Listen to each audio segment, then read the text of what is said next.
everything you are listening to. You are absolutely listening to the George Espinwald Show, coming to you live from the Funny Farm. Now, with no further ado, here comes Georgie!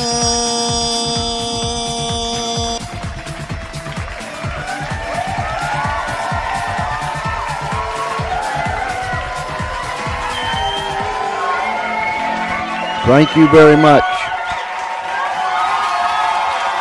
Thank you. It's good. It's good to be here. Thank you.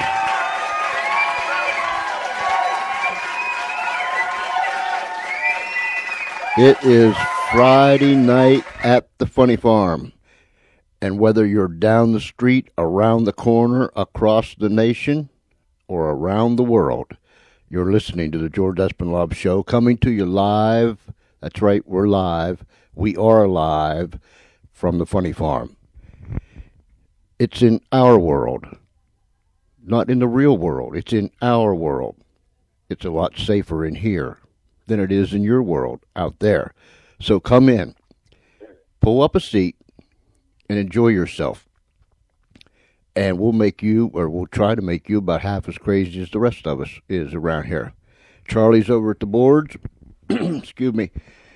Charlie's over at the board. He's got his hat on. He's got his sunglasses on. And he is all ready to go tonight. So I think we ought to give Charlie a great big hand for the job that he's been doing, huh?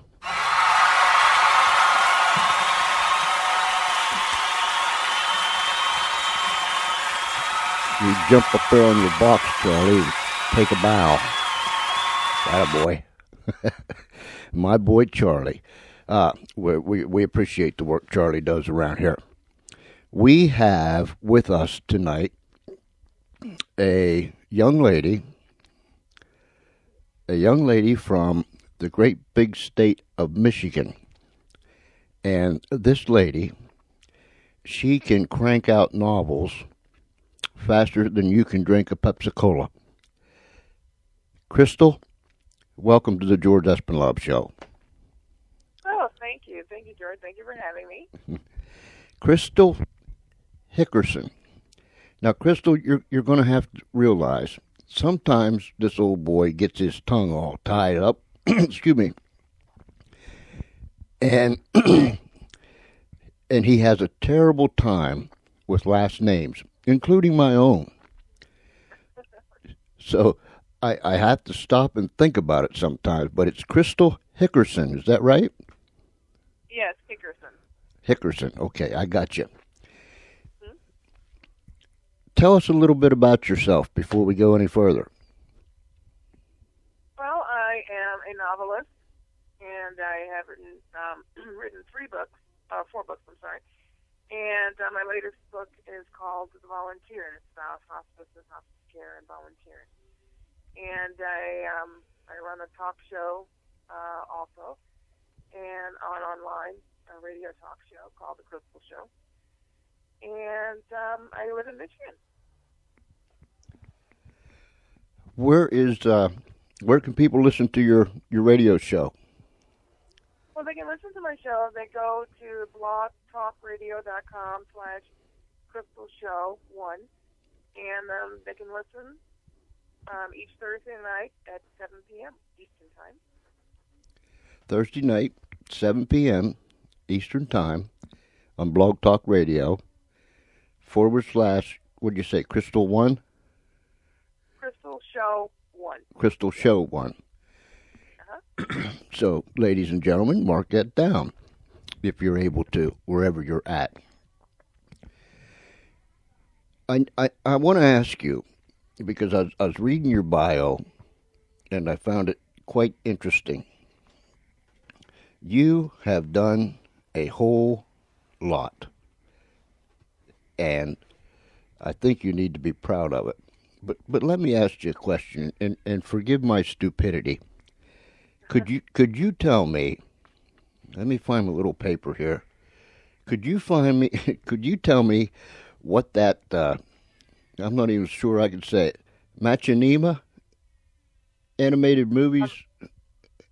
Yeah, Machinima. Machinima. Okay. Machinima. Is that how you say it? Yes. Okay. Explain to this old fella what that is. Well, machinima is it's when you take gameplay, your games such as video games, usually the games that are on your PC, but you can also do it for some of your console games.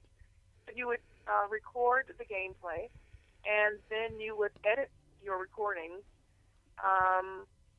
to make movies, videos, different things like that. There's lots of directors who do that, and I use The Sims because it's really good at you can control the characters. You can just basically make your own little animated movie off of it. So there's quite a few people who do it on many different levels, from amateur to professional. So it's quite an interesting thing to do, and people tend to enjoy it, especially gamers. I'm always amazed when, excuse me, when people can do so much with a computer. I can copy and paste, and I can take care of my blog. But when you get into stuff like you're doing, I'm out there somewhere. You have your own publishing company, is that correct? Yes, I do. I have my own publishing company called Lily May Publishing, and it publishes, my books, and it's a way to get out there. So hopefully people will look around and purchase some of the books that I have out there. Do you publish anyone else's books? No, actually not. I haven't, and because it's mainly my vehicle for self-publishing, which seems to be the trend nowadays. How did you end up publishing your own books?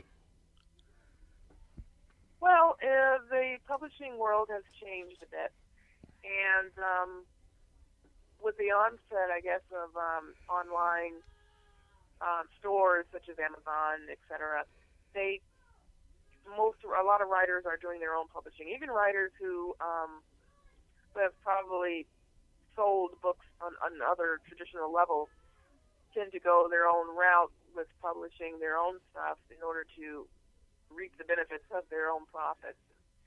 And so I decided to do that realm. It's harder to get into the traditional publishing world nowadays. And this was a vehicle I chose to start.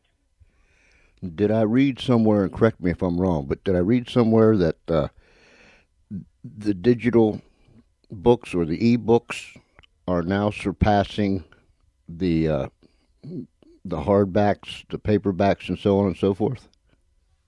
They probably are, because, people, it's a go, go, go kind of world, and it has to be a very mobile kind of world. So people are getting into reading books just online through their, different iPads and, those types of things in order to, wherever they are, they read them. So, I like the regular books. I like holding the book in my hand, and I like reading it. I'm an old-fashioned kind of reader.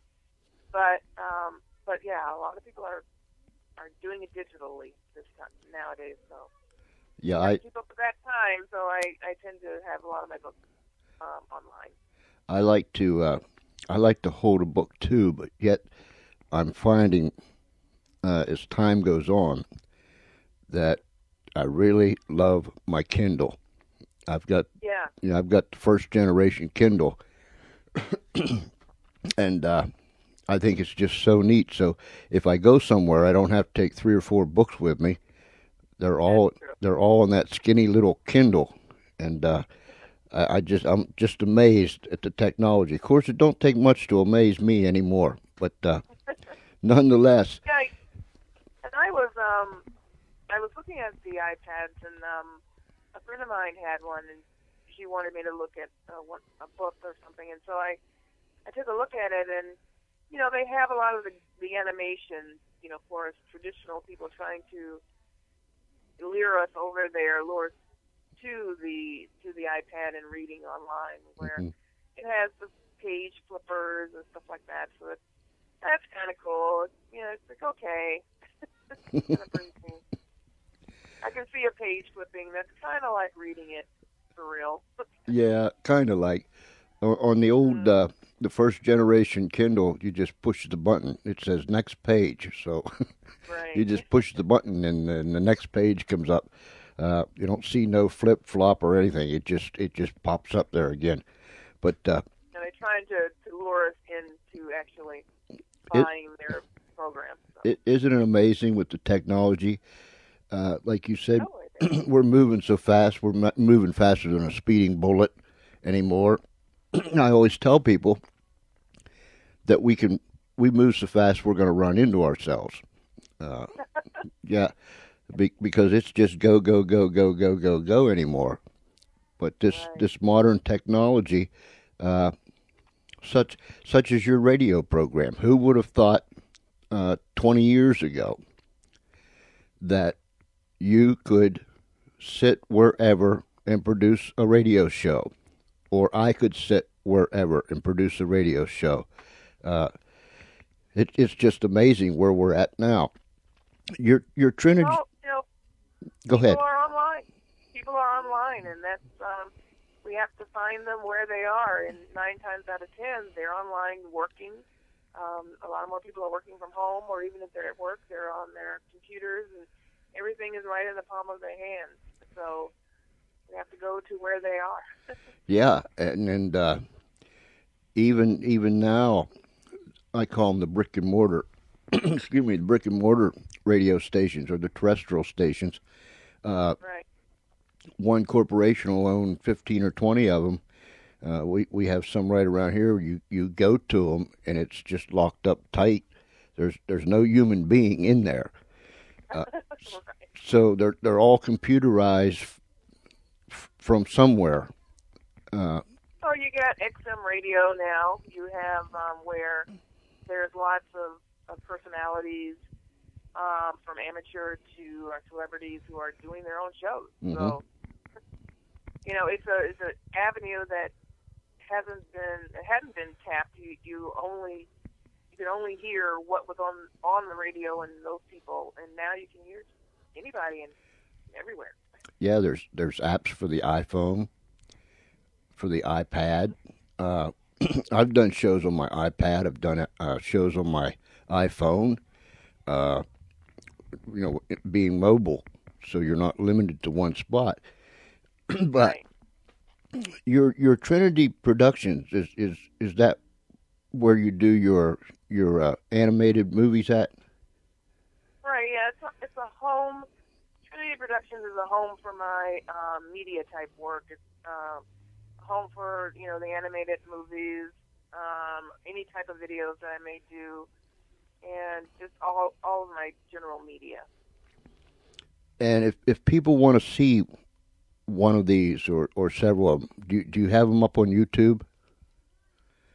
Yes, I do. I have, it's youtube.com, Trinity0267, or if you go to crystalhickerson.com, you can see everything there. It'll guide you to wherever you want to go. Cool. crystalhickerson.com. Don't forget that, people. Go to that website. So you write, you produce these animated, what are they, shorts? Is that what you call them? They're animated shorts. Some of them are series. They can last for 5 or more. I have seasons. I have one particular movie that was like a, kind of a soap opera type of series, so it lasted for a couple of seasons. And so, go ahead. No, I was just going to say, it's pretty interesting what people enjoy and what they get into. So, I see in your bio that you were born in Jamaica, Queens, New York, and yes. you've traveled all over the world. In your travels, were you speaking at different places? No, I was just traveling. Okay. You know, when you're younger, you know, you have an opportunity. I always tell people, if you have an opportunity to go overseas and get away from America, do it, even if it's just for, you know, a week or two, Mm-hmm. just to see the differences between cultures. Because it really puts things into perspective to get back here. Yeah, and there's a real lesson in that. Uh, young, when I was 15, I thought I was going to be 26 forever, I wish I was. but it didn't happen that way. I got to 26 and I just kept on going. So I can't even remember what I was doing when I was 26. That's how far up the road I am. But young people, whatever you're going to do it. You know, what was that old commercial? We only go around once in life. How true that is, isn't it? Yes, it is. I mean, just once, and sometimes not as many times as that. Yeah. Because if you're not out there, trying to do your dream or trying to experience new things, then yeah, you might as well have stopped. So yeah, I tell the young people, do it all and do it now while you're young. You don't have too many responsibilities, and you have support systems behind you before you wake up in your 30s, with kids and a mortgage. So yeah, do it when you don't have all that. And then one day you wake up and you're 64, and your kids are getting old. You're not, but your kids are getting old, and your grandkids are getting old, but still you're not. But time goes by so quickly. So please, young people and young adults, get a hold of your star and just chase it, and don't let nothing stop you. Right. You have been writing since you were small, right? Yeah, actually,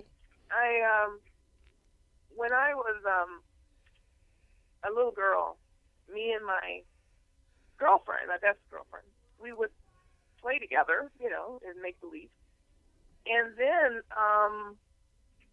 we would make up stories to fill in the gaps. It was kind of weird, but we did. And so we'd come back the next day and read the stories as if it happened, and then we continue our play. Mm-hmm. And I found that she was much better at the shorter stories than I was. I wasn't very concise. I just wrote too much, and so I think that's where a novel is basically born. By you just don't know when to stop. Mm-hmm. Like, keep going. So yeah, we used to do that. We would play our Barbies and stuff like that, and it was interesting. But it made it filled everything. It was really a great experience. And you went to college, and you got your degree in what, sociology? Sociology, yes. The plan was to be a lawyer. That was the goal at that time.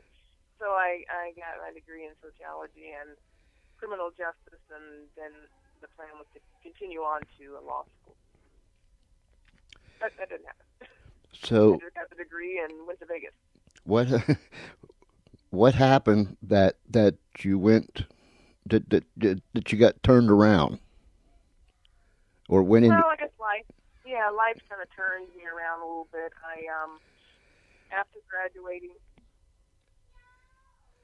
I decided that I was going to take a break and do something else. Mm-hmm.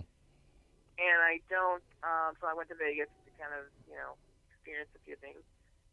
But but as you stop, you find it harder to get back into the school and all that. So life begins to catch up with you. So you have to do that. So that's what I did. I stopped and I began to work and continue on. So I did law school.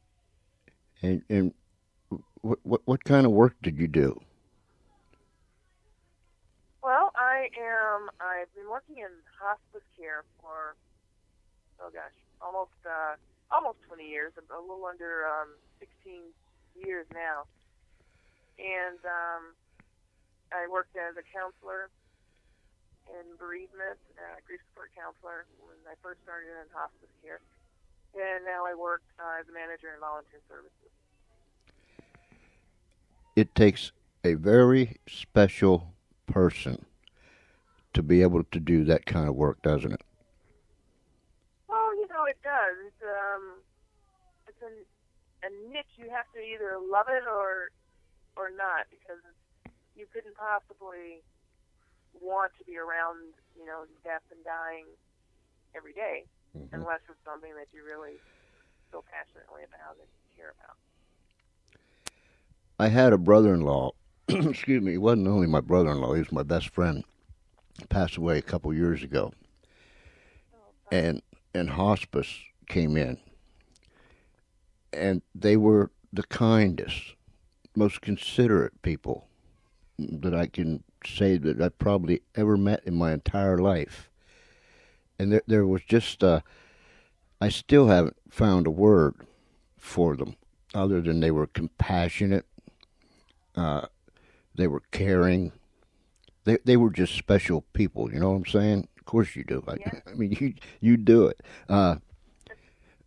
But they not only took care of Mike, they took care of the family.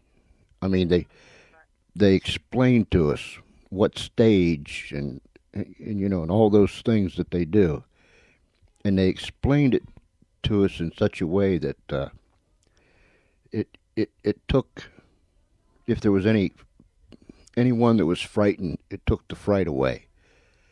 Yeah. And I appreciated them so very, very, very much.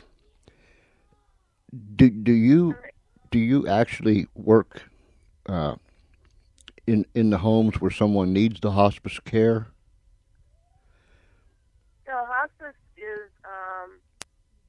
Hospice, of course, they have the nurses, they have the home health aides, and social workers and spiritual care, and of course the physicians who come into the home, or wherever the patient is. They can be in a nursing home or in a hospital. Mm-hmm. So we go wherever they are, and what I did previously when I was in hospice, in bereavement, I took care of the families after, and tried to guide them back to life, and back to their world after, the death of their loved one. Mm-hmm. And then with now, I manage the volunteers, and the volunteers are very special people who come in without any pay and sit and be with the family. So it takes a full team of people to make sure that this patient and their family gets everything that they need. Do you know, and this is probably a question that's out there, do you know where this hospice care started at? Yes, it was started professionally anyway by a woman named Sue Saunders, and she started out as a volunteer and with just helping people who needed help, and she found that there were a lot of people who were dying alone, and so she wanted to figure out how can we help them in the medical field. So she started as a social worker as well, and then she said, "Well, I want to do more." So she continued on to become a nurse, and then and a physician. So, and she actually designed what we see now as hospice, a team of people who come together to help those people who are dying. But hospice is always really the idea of hospice has been around, for a long time. People sitting with you in vigil and being there, and I think it really started with soldiers coming home from the wars, Mm-hmm. and they needed help, and they would stop and get help and healing on their journey home. So it's a concept, it's a human concept that has been, modernized for the medical field. And you wrote The Volunteer. Did you take some of the actual happenings and put them in your book, or is it I did. You did? Well, it is a fictional book. Mm-hmm. It's completely fictional, but of course, writers write what they know. Right. And I know a lot about hospice. So some of the things that happen inside of the book are things that similar to what has happened with patients that we have seen over the years. The book itself was written, it was inspired by a patient and volunteer relationship. And when my volunteer would come into the office and she would tell me about this patient who was dying of ALS, and their relationship, how it grew, day to day. As I was sitting there listening to her, and then, the patient, after a few years, died.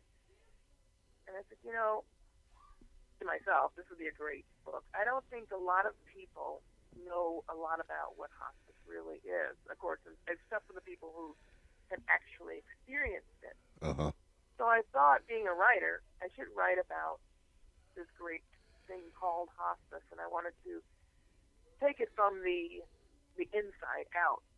Because a lot of times, some of the movies I've seen about hospice has been taken from the outside in, and it's taken from the family's point of view, which is good, but it's just one side of it. And so I wanted to talk about the staff and what the staff goes through, and also with patients.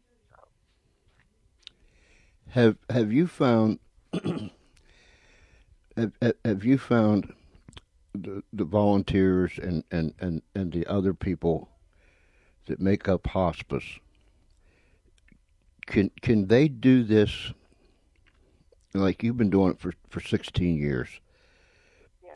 Can you continue to do this? I mean, or do they kind of like get burnt out somewhere along the way? Well, yeah, you can get burned out, sure. But, we tell our staff, as well as our volunteers, that you have to practice self-care.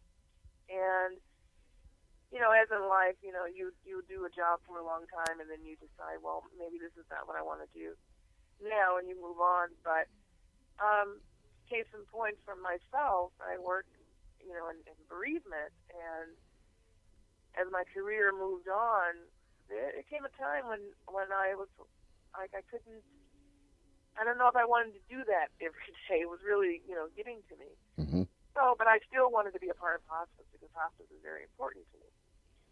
So when I moved up in different positions, I moved more into the corporate levels.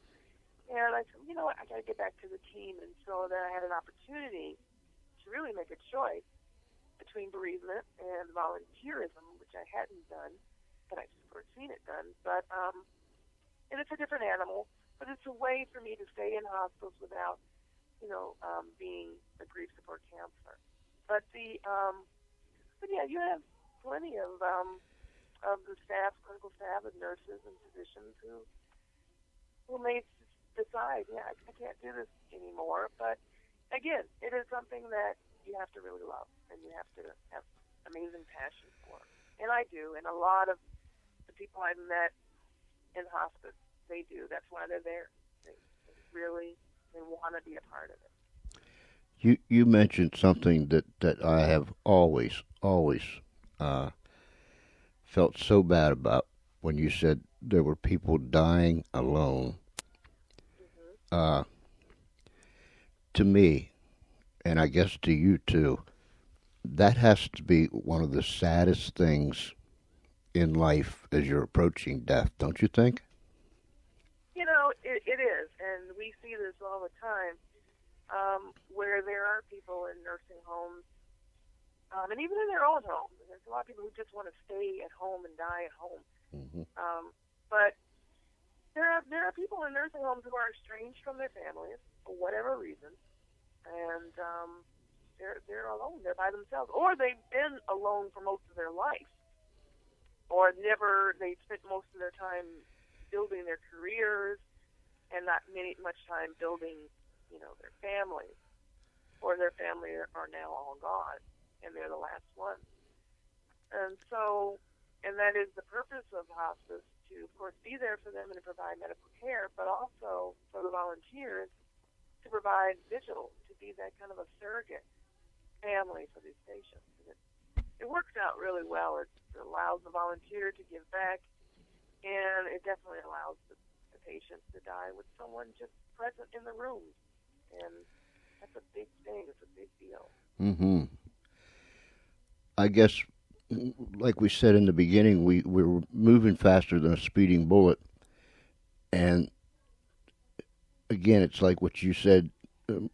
Most people don't know what hospice is, what it does, how it works. Just because we're moving so fast, we don't take the time. Right. But there are lonely people everywhere.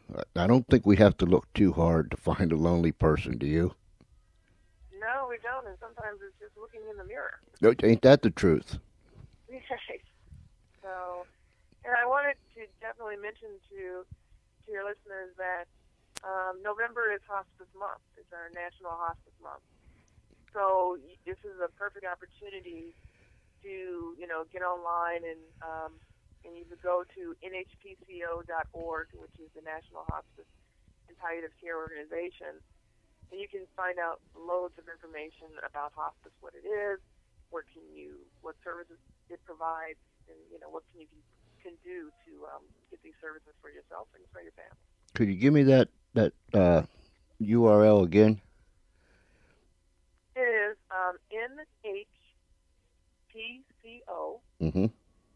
nhpco.org. Gotcha. A lot of times when people say, I'm just so bored, I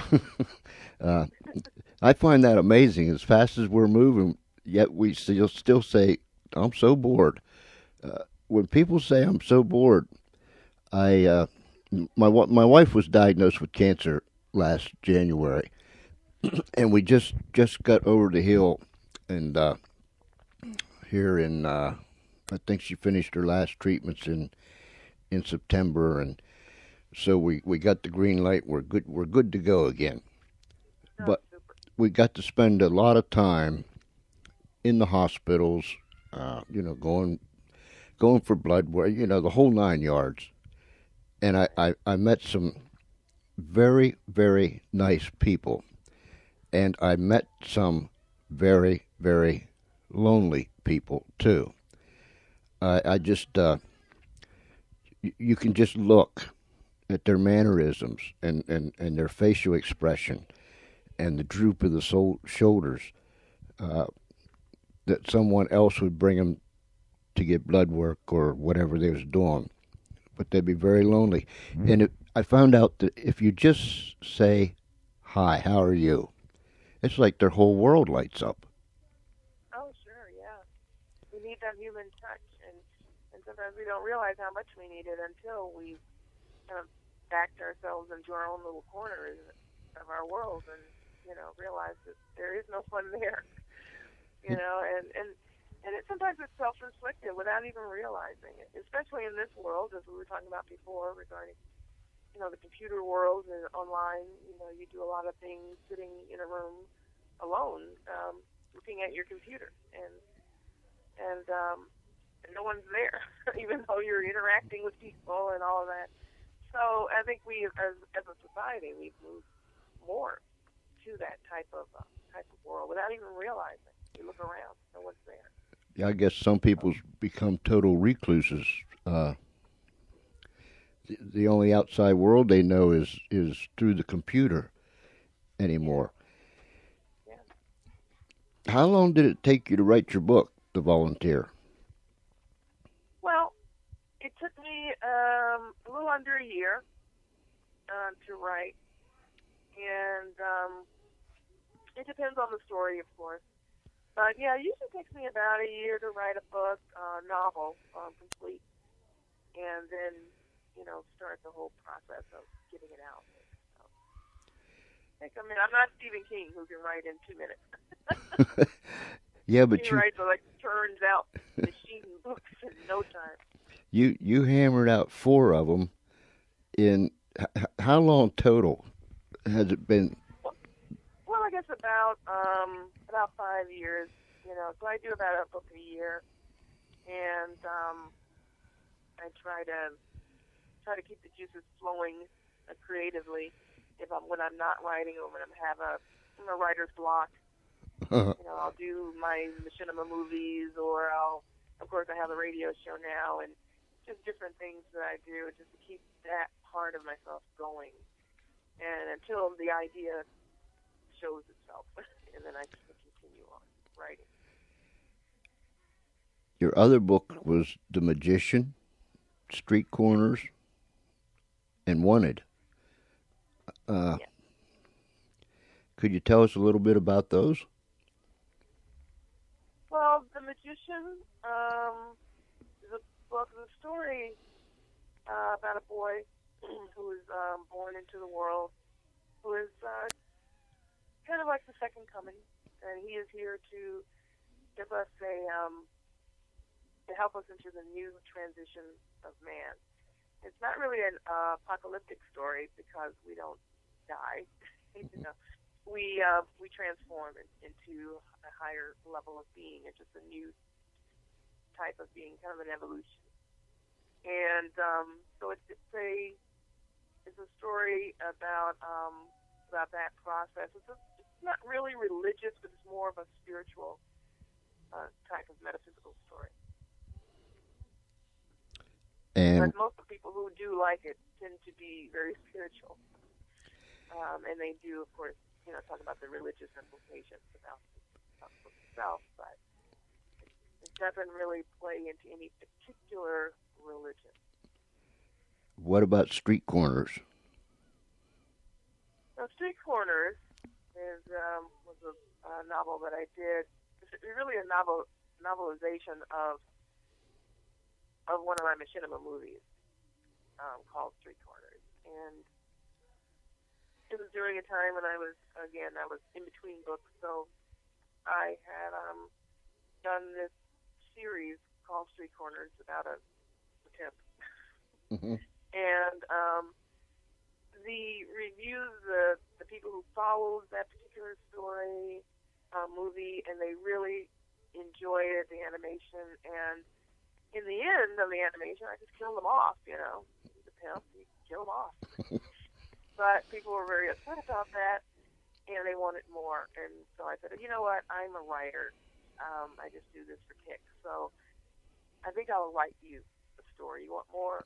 I'll put it in a novel, and you can learn more about Tony, the main character, and his life and all that. So that's how that book came out. That's pretty amazing, because usually the book comes and then the movie comes. This was just the opposite way around. Yeah, quite accidentally, actually. But I imagine you felt pretty good when people said, we really like this. We're just disappointed you killed the dude. But it's one of those things where we love the bad guy. I think that was the whole deal. And really the story is a love triangle. And that's really the gist of the story about two women who loved a man who was really not good for either one of them. So, but yeah, I think it's interesting how we tend to latch on to the bad guys. I think that's why, even though we hate them, we want them to continue being bad. And then you wrote Wanted. What's that about? Wanted is a story about a woman whose daughter was brutally murdered, and in front of her, basically. And she was also attacked in this murder. She didn't die. She went into a coma, and when she came back, when she awoken from the coma, she kind of brought a spirit back with her, and the spirit is kind of follows her. And it's about that journey, basically. What goes on, and kind of a spooky, kind of a haunted romance type of story. And so it's about a spirit who wanted her with him. So it falls into my usual genre of metaphysical. There's always a ghost in my story. You have been a busy lady indeed. Your radio show comes on Thursdays at 7 p.m. Eastern Time on blogtalkradio.com/Crystal's Show 1. Crystal Show 1. Yeah, okay, I got you. And people can call you live at 914-338-1233, correct? Oh, yes. We definitely like people to call in and give their opinion on the topic. What do you do in your spare time? I think about everything else I have to do. I mean, even now, like when I'm not doing anything, quote unquote, I'm looking at the news going, hey, that'd be an interesting topic. Let's put that down. We can talk about that on the show. It is a fascinating age at which we live. It's scary. There's some perilous times out there, but yet, on the other hand, it's an exciting time. I often tell young people, boy, if I could go back and do it again with the tools that are available to do it with today, I could be somebody. But then I tell my daughter that too. If I was her age and she's 17, I'd be a reality TV star. Yeah, and they just look at you like you got two heads, Right. Sure, Mom, sure, Pops, it goes on. But every time I say that, I make the mistake of saying that around my wife. You've been married 45 years, so you could say just about anything to each other. And I make the mistake of saying that around her or where she can hear it. And, I'll always hear the same thing. Oh, if you had to live your life all over again, you'd do the same stupid things you did the last time, so, and she's probably absolutely right. It's just one of those things. Why? Well, what do you got on the burner? Anything on the burner? Well, actually, tomorrow we are celebrating our volunteers, so I'm getting in line for that, and each volunteer who shows up and their guests will get a book. They'll get the volunteer as a gift, and this is something we do every year to celebrate them. So that's really what I'm doing next, and of course, doing the radio show and getting ready to get back into my cocoon of writing again. It's time to get a new novel started. When you go back into your cocoon, excuse me, do you get involved with other things, or you just kind of get in your cocoon and do the things around you that needs to be done? Well, writing is an interesting thing. You're really just there. You're inside of that, and if you're lucky, you can remain there until time to come out and breathe and work and all that other stuff, and then you can go back. But yeah, when I'm writing, I'm usually just writing. I'll continue my other stuff, but that's all I'm usually thinking about is the story. And so it kind of it does. I say cocoon because it literally is like that. You kind of cocooned in that world, and it kind of feels, I feel sad when the world is over. When I finish the book, like when I wrote The Volunteer, I missed my characters because I'm not living in that world anymore. It's over. The story is done, and so it's like a big letdown, huh? It's kind of interesting how it works, because you are cocooned in that world, and then it's over, and then you have to go, oh, okay, here's the rest of the world. So then, but you move on, and hopefully you start writing again. I hate that when you have to come back to the real world. I just never like that when that happens. But with your radio show, are you doing well? Yeah, it's doing pretty good.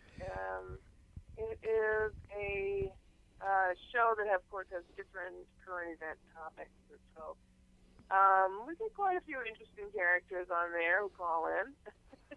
Yeah. It's always kind of funny. And, of course, we do interviews, too. Kind of like what I'm doing now, but we do interviews for other people, the experts, other writers, and entertainers out there. So yeah, I listened to you interview Vassy. Oh yeah. And yeah, I had her on here several weeks ago, or maybe it wasn't that long, but it wasn't too long ago. She was quite interesting. She's a sweet girl, and she has some really cool songs out there. Mm-hmm. So yeah, I enjoyed interviewing her. So people can buy The Volunteer and all the other books we're at. Well, they can. I'm on Amazon, and all you have to do is go to Amazon.com. Type in Crystal Hickerson, and boom, there I'll be. You can also go onto my website, crystalhickerson.com, and you can purchase them also on the website. And you can purchase them through my distributor. I mean, basically, wherever books are sold, that's where they are. Great. Let me do this one more time. CrystalHickerson.com. That's her website. I've been there. I am there, and it's a real neat place. You got a real nice website. It's just clean and easy to navigate through. And ladies and gentlemen, there's everything that you need right there. Right there. Then, let me get this right again. You can listen to The Crystal Show. Listen live Thursday nights at 7 p.m. at blogtalkradio.com/Crystal Show 1. And then the call-in number is 914-338-1233. And your shows are archived like everyone else's, right? Right, they're archived on the site there, and on my site, and also, of course, on iTunes. So, what are you running? A half hour, an hour? I run it for about an hour. Yeah, and sometimes it spills over a little bit, but usually it's an hour show.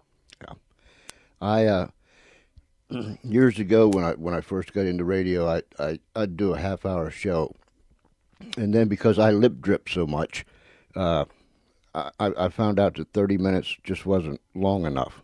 Right. So we usually run about an hour and a half here. We can go as long as 3 hours, but we usually run about an hour and a half, and we usually run over the hour and a half time too. So. Especially if things are really flowing and going, and we'll have our guest on, and then we get into the music and the crazy part and all that stuff. Crystal, I want to thank you so very, very much for taking time out of your very busy schedule. Oh, no problem. Thank you so much, George, for having me on the show. I appreciate that. Oh, it's my privilege. I always tell our listeners, it's a privilege to sit behind a microphone and talk to people from all different walks of life that are doing things, that have done things. I had a man on last night by the name of Robert Ryland, who wrote a 692-page book on Jesus and the Third Temple. And it is so, yeah, it's so extensive that I told him, we've got to do a series, so I'm going to be in touch with him tomorrow. We're going to make all the plans for it, but I'll send you some people's names once I get squared away over the weekend. And but it's a delight to be able to sit and listen to people from all walks of life. It's a treat, and it's a privilege for me to listen to you because you're doing something and you're bubbly. I like bubbly people. I don't like those people that if they smile their face will break. Yep. I like. Oh yeah. If you're not happy, then life's not worth living. No, it's not. You gotta laugh at it too. That's what I do most of the time. Yeah, I spend most of the time laughing at myself. Yeah. But it's a delight to have you, Crystal. And I hope you come back and we'll stay in touch. And I'll send you some names that you might be interested in. And look, our prayers are with you. I mean that. And I just trust that everything you put your hand to, every endeavor that you go after, it'll blossom and bloom. Thank you so much. And I wish you, your family, and everybody around you the very, very best. Thank you so much. Thank you. And I'll be in touch. Okay. All righty. Bye-bye. Fascinating. Absolutely fascinating. Crystal Hickerson. You can listen to her. Hey, today's Friday. Oh, Espenlaub, come on. Now look here. I'll tell you something. Today's Friday. All day long, I knew that it was Friday. Until just now. I thought it was Thursday. But that's just me. Let's get up and move around a little bit, huh?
it simply must collide.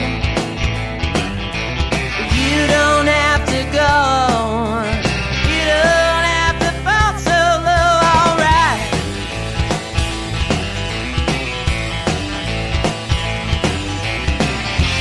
Now you wanna find, now you wanna find, now you wanna find a way.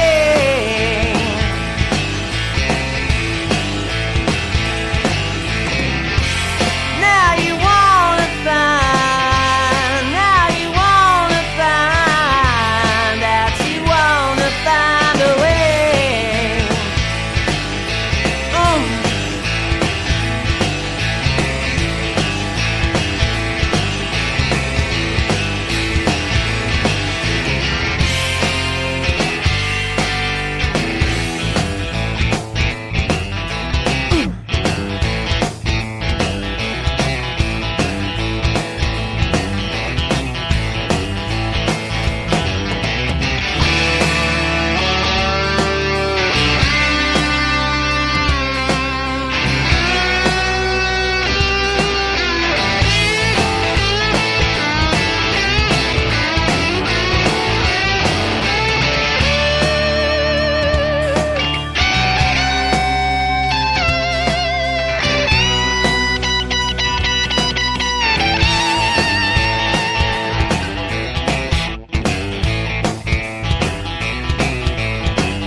Now you wanna find, now you wanna find, now you wanna find a way.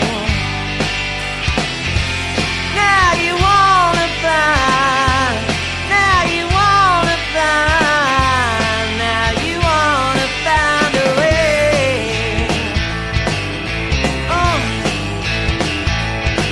Hey.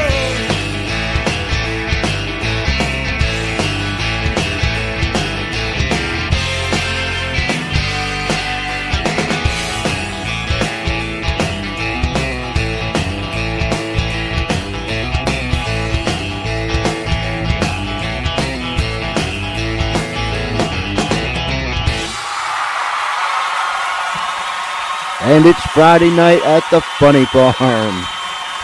Wow, that ought to get you moving. That'll get you tapping your feet, snapping your fingers, bobbing your head, and shaking your booty. And I want to say one more time, thank you to Crystal Hickerson. You know me and last names, Hickerson. And go to Crystal Hickerson. There I am. Go to crystalhickerson.com.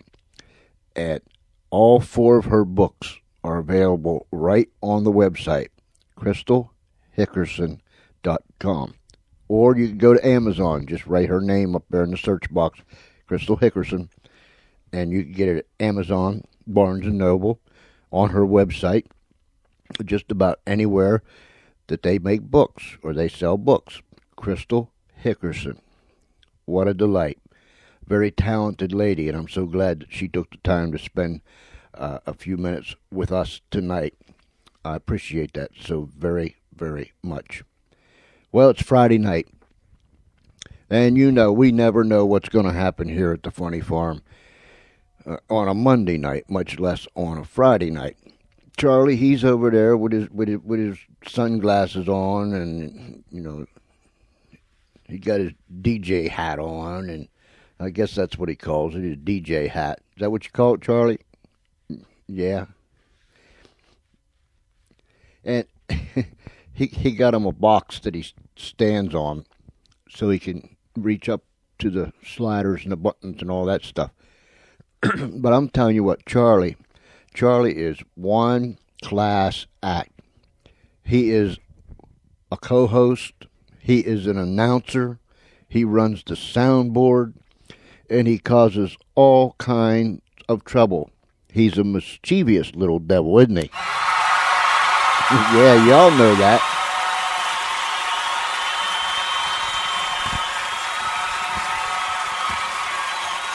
Let me get my, okay, that's good, thank you. Let me get my little gadget out here Today is the 9th. Let me tell you who's going to be here on Monday.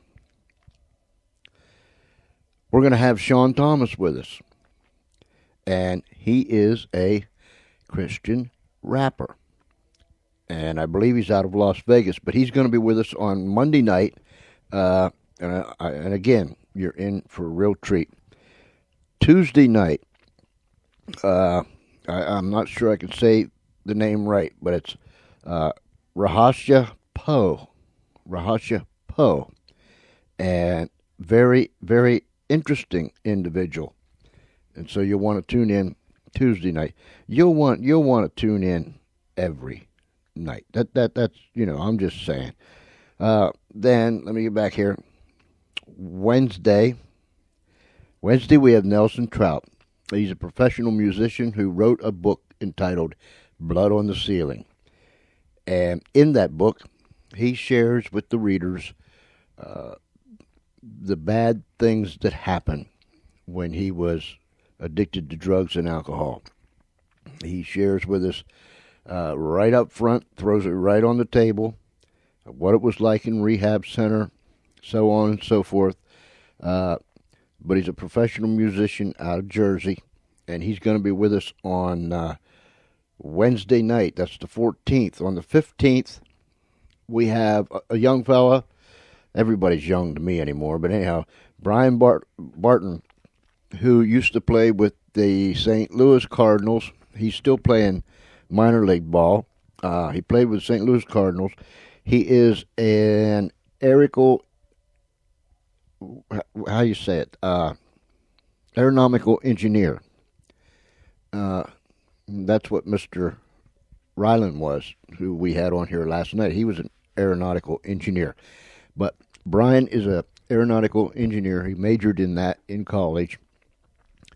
And he has written a book, but he does a tremendous amount of work with young people. And that's what he wants to share with us.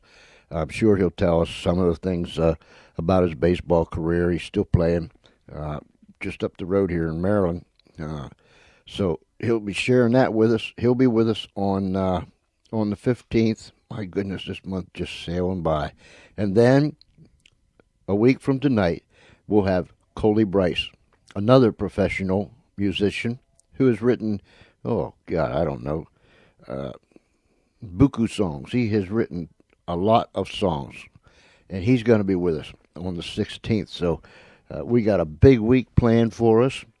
We have had a tremendous week this week, and yeah, Charlie. All right. Okay. Hit it.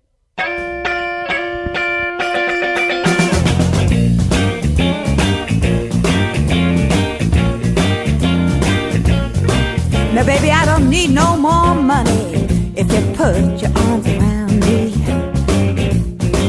Said I don't need no more money if you put your arms around me. Well, a man like you makes being poor feel so easy, so easy. I don't need no more clothes, no, if you put your arm around me. I don't need no more clothes if you put your arms around me. And a man like you makes me naked feel so easy. Take it away, Mr. Chuck.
make it so easy. Yeah. So easy.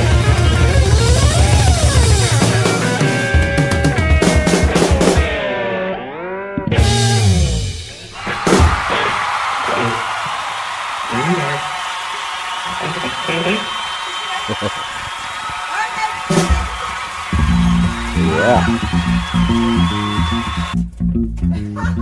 Just not done yet. Sure.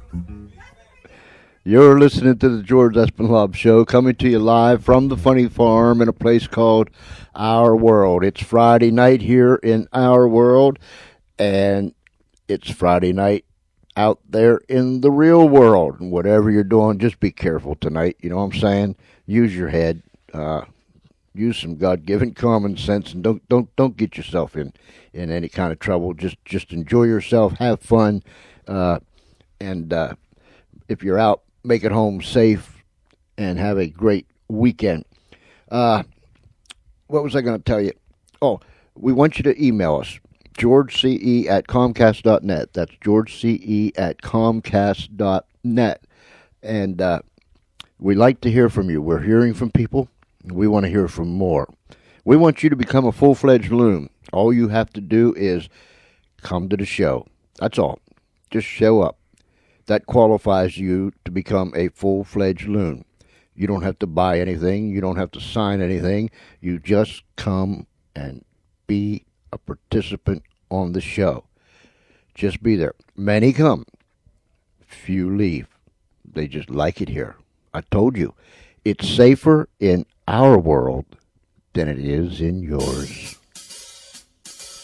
Oh, I hear that. This morning, there's a knock at the door. Sure was. It was the landlord, he wants more. Oh, no. So they ain't got your money, please wait if you could. 'Cause after tonight, I'll be gone for good. I need one more kid. Lord, I need one more kid. I need one more kid to make all my troubles go away. Girlfriend left me, says she's wasting her time. Tired of paying her bills and also paying mine. She found a new love, but I won't shed a tear. 'Cause after tonight, I'll make 6 figures a year. I need one more kid. Lord, I need one more kid. I need one more kid to make all my troubles go away.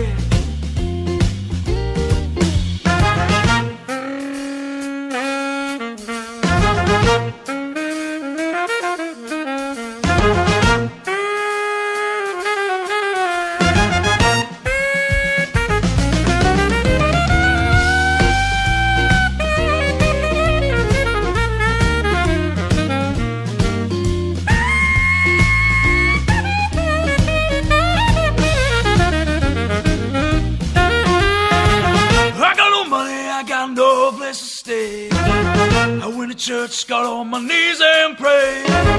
I saw God and asked her what should I do. Said after tonight, your people doing things for you. I need one more kid. Lord, I need one more kid. I need one more kid to make all my troubles go away. I need one more kid. I need one more kick now. I need one more kick till I make it big. I need one more kick now. I need one more kick to make all my troubles go away. I need one more kick to make all my troubles go away. I need one more kick to make all my troubles go away.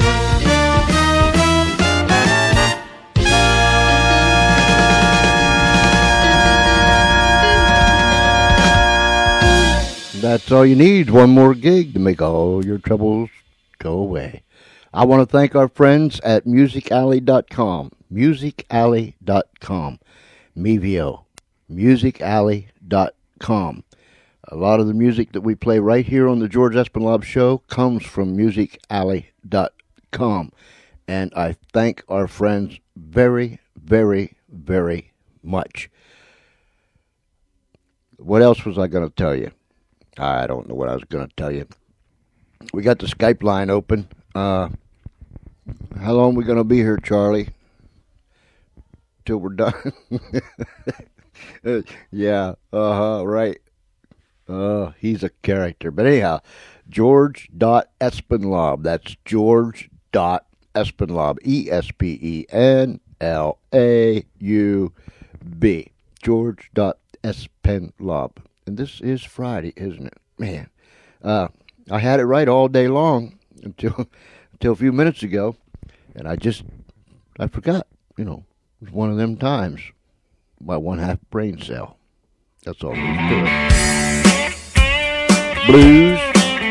Blues rock. We'll throw anything at you.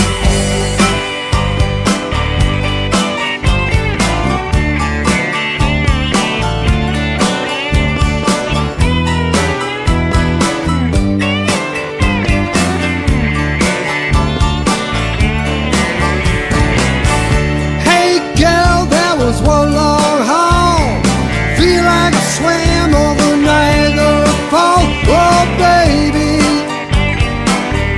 don't do me no more. Look at what you done, honey, don't do me no more. You know I jumped to the left, jumped to the right, jump in the lake if it would make it right. Oh no, don't you do me no more. Look what I become, honey, don't do me no more. Your kind of woman makes it so hard. I can't say no when you come on with your charm. I'm drawn to you like a moth to a flame, but if I get too close, I get burned again.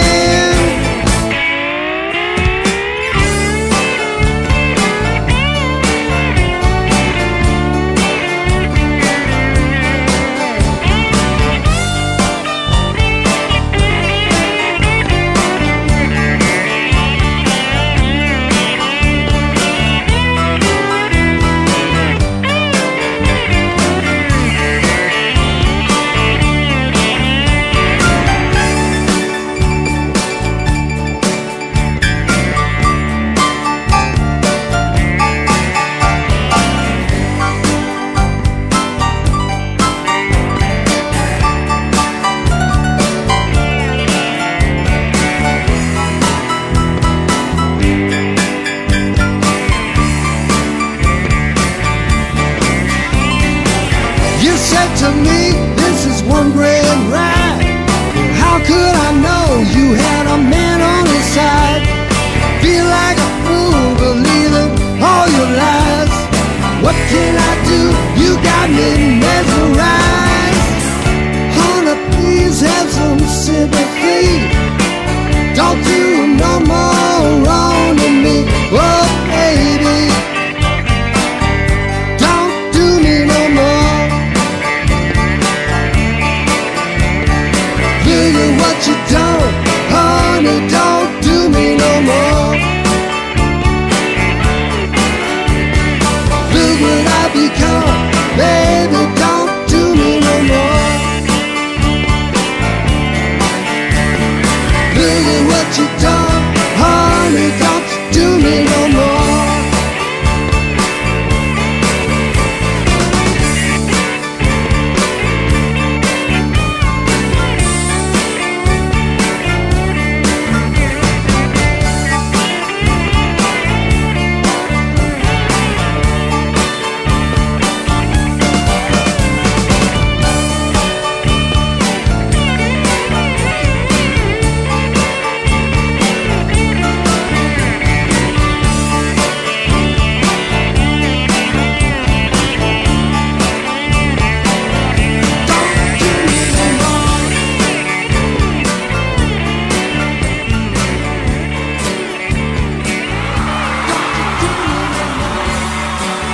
Don't do me no more.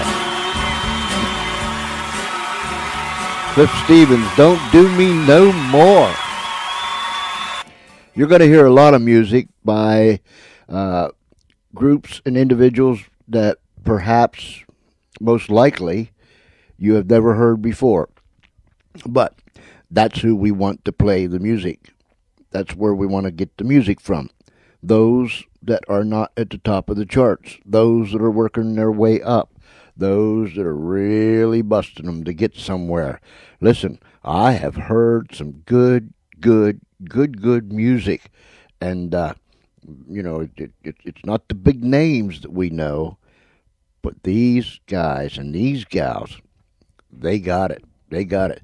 We'll play some country for you. We'll play rock. We'll play blues rock. We'll play blues. We'll play jazz. We'll play some Christian music.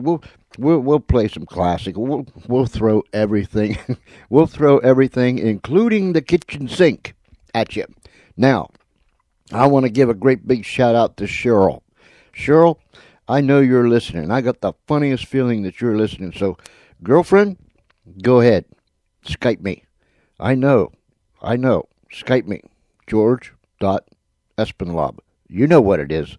So, I know that you're there. You're lurking in the shadows. So, come on. Don't be afraid.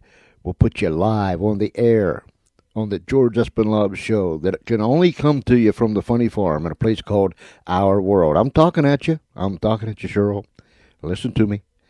I need to hear from you. And whatever I'm doing, as soon as I hear from you, we'll cut her down and we'll talk exclusively to Miss Cheryl. Come on. Now's your chance. We'll put you on the air. The people down the street, around the corner, across the nation, and around the world will hear you. Isn't that fun? What do you think?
Wow, this place is going crazy.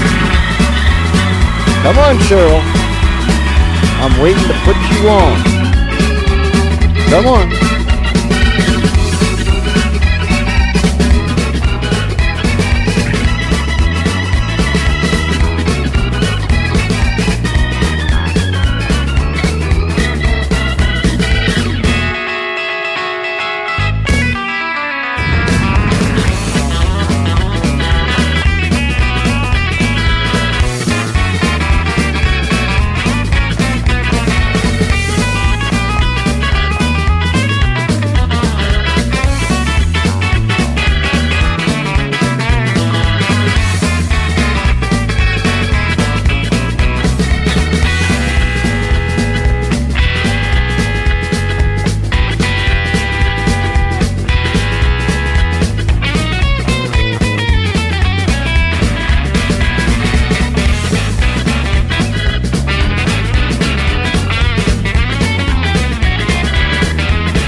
there were some that was doing the jitterbug. You don't know what that is, do you? You had to be around in the 60s to know what the jitterbug was. In the 50s, back in the day. And trust me, we can still cut it. Guaranteed, we can still cut it. Hey, I want to tell you, my mom is doing well. Doing well. She is she's back up to normal. And she is back to beating me 3 times a day. Charlie, stop it. You have too much fun over there. Let me alone. She beats me 3 times a day, whether I need it or not. So I just, automatically I just go for my morning beating. And then when she comes home, she gives me my late afternoon beating, and then before I go to bed, she beats me the 3rd time. She uses gloves. I even bring her gloves to her, so she can stop it. So she can hit me. So she can hit me and not leave any marks. I'm just saying, you know what I mean? Huh? Charlie, you're a mess. Come on, Cheryl. I'm looking at you. Come on. I might have $1 million bank account, but without your love, it just don't count. I might drive a car that's been bought brand new, but it don't mean nothing if I don't have you. I don't care what you've been doing. I don't care who you've been loving. I just came out today to tell you, baby, don't walk away.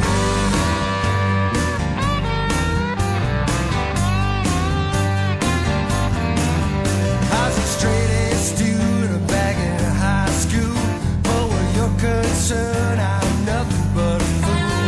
I just can't believe that love has died. I'll do anything, honey, to keep it alive. I don't care what you've been doing. I don't care who you've been loving. I'll do what you say, but please, baby, don't walk away. Don't walk away. Think about it one time.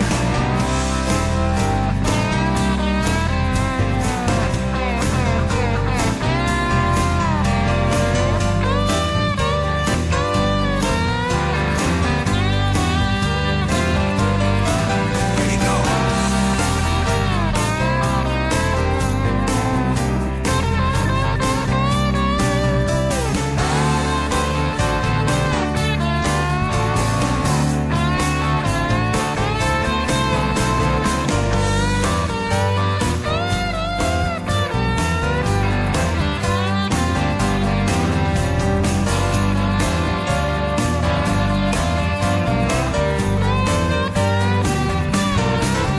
I'd be filling up to have you by my side. I'll stop fighting and drinking, staying out all night. I just can't forget the good times we had. So come back, baby, it hurts so bad. I don't care what you've been doing. I don't care who you've been loving. I'll just drop by today. You know I need you to stay. I thank you, baby. Don't walk away. Don't walk away. Don't walk away. Don't walk away. Don't walk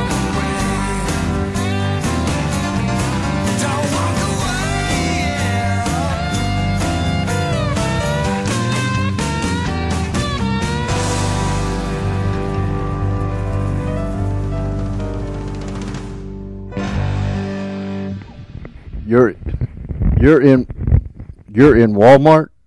Yes, Walmart Seaford. Walmart Seaford. Do you know that? Hold on just a second. Hold on just a second.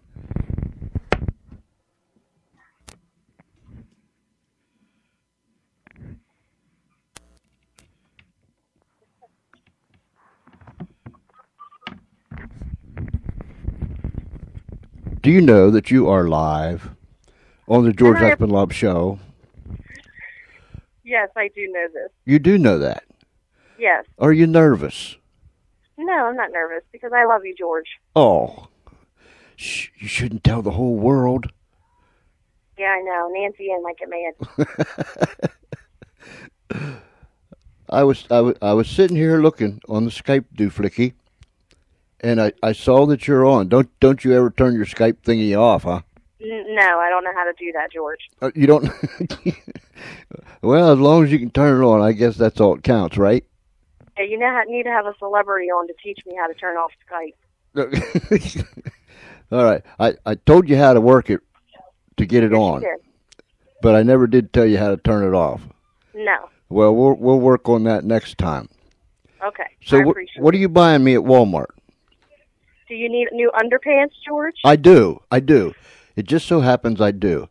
What style Would you would? prefer tidy whities or would you prefer a Christmas pattern? Let me see. Well, I don't like to get into this Christmas thing too soon. You know what I'm saying? So do you need one with a big turkey in the front? Hey, that would work. Can you get me one of them? Yeah. And it says gobble gobble. Alrighty. I'm telling you, you are all right. Now, when you leave Wally World, Yes. I expect you to have my gobbly gobblies with you. Okay. I'll take a picture and put them on the internet somewhere. Put them on my Facebook thingy. Okay. Throw them Good right, deal, George. throw 'em right on my timeline. Okay. Okay. All right, George. I'll see what I can do. Okay. All right. Thanks for calling. Bye-bye. Bye. Ah. You just never know. You just never know what'll happen around here. Oh, my goodness gracious. I'm telling you what. My head, I told you this before, and people laughed at me. But I'm telling you again, my head is losing weight because my earphones are being all kind of funky stuff. You know what I mean? Let's do it some more.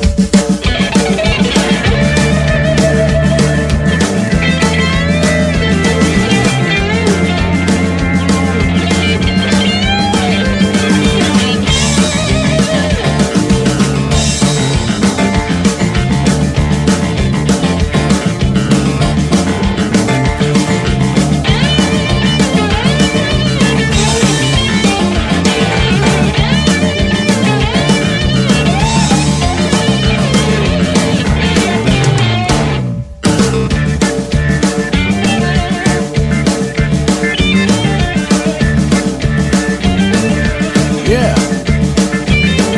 Snakes on my window. Good Lord. Blues on my mind.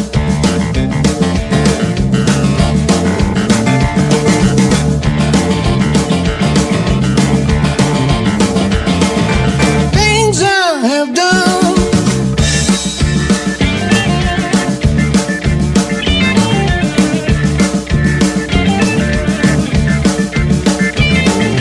I won't step behind. Right.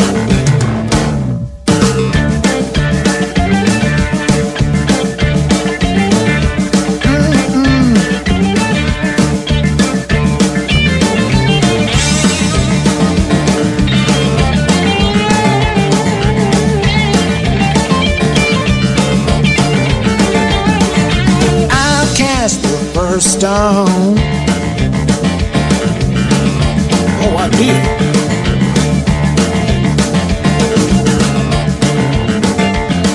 When breaking the law.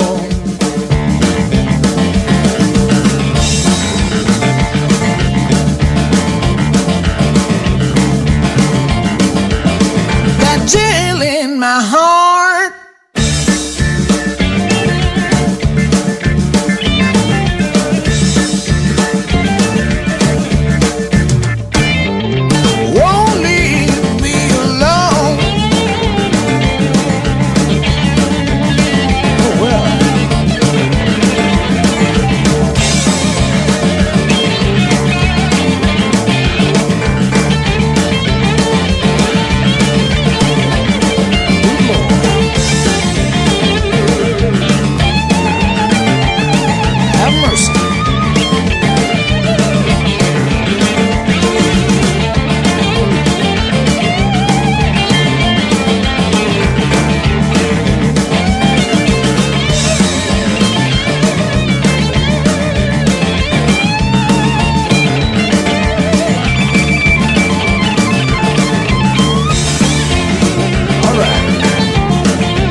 That was just totally awesome.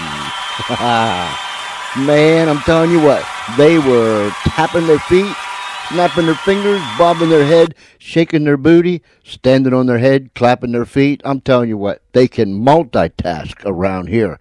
Friday night at the Funny Farm. And we just heard from our girl, Cheryl, who is at Walmart. Around here we call it Wally World.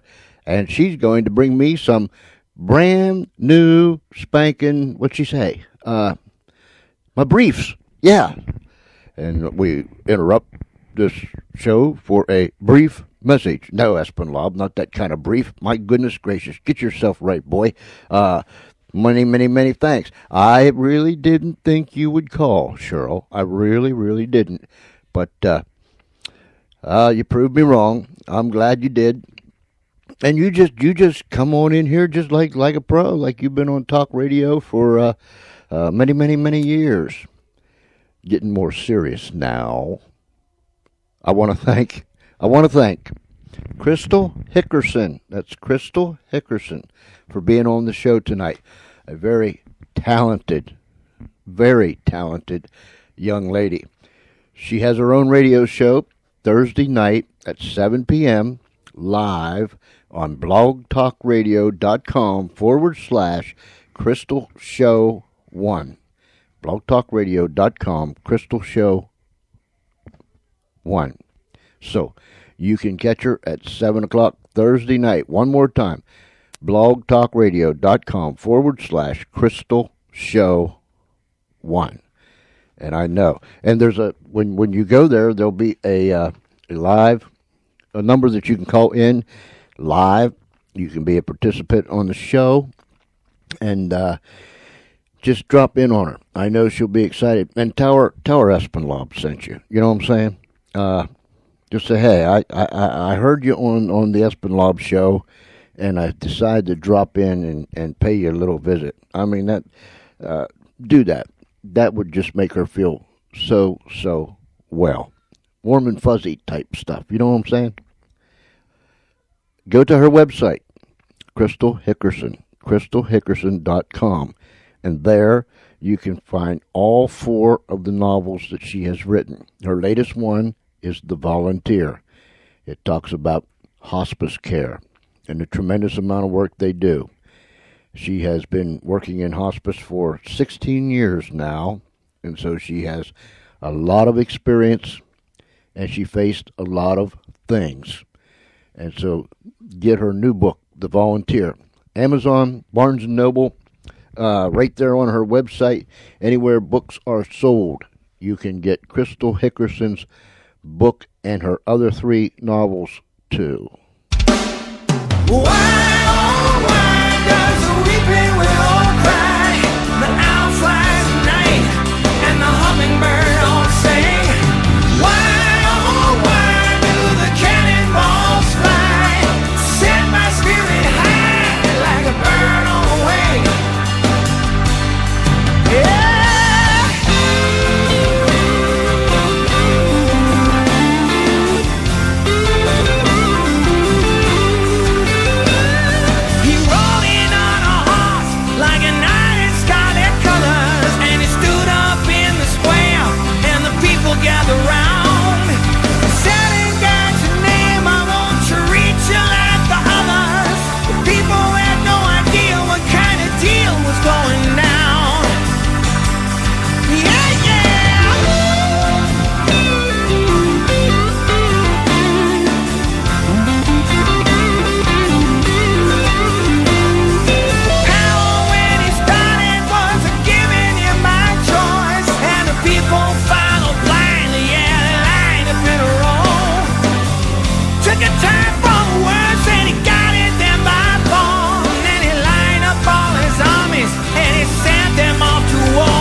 cry.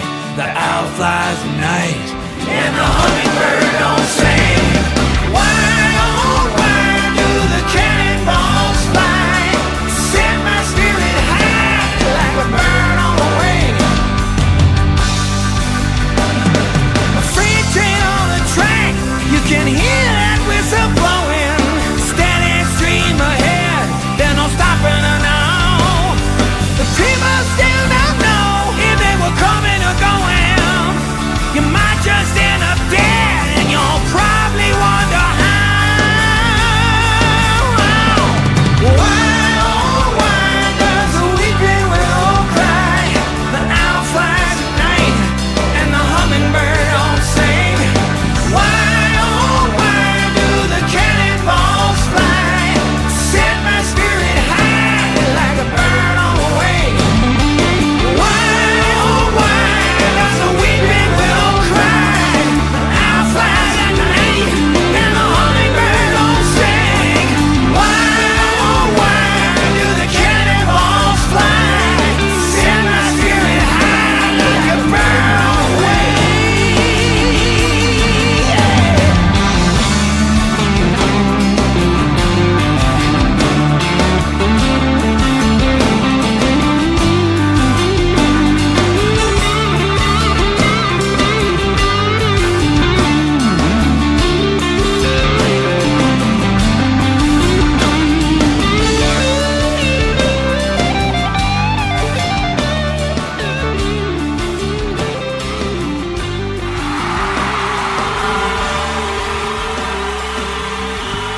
Hey, that was the Charlie Willard Band.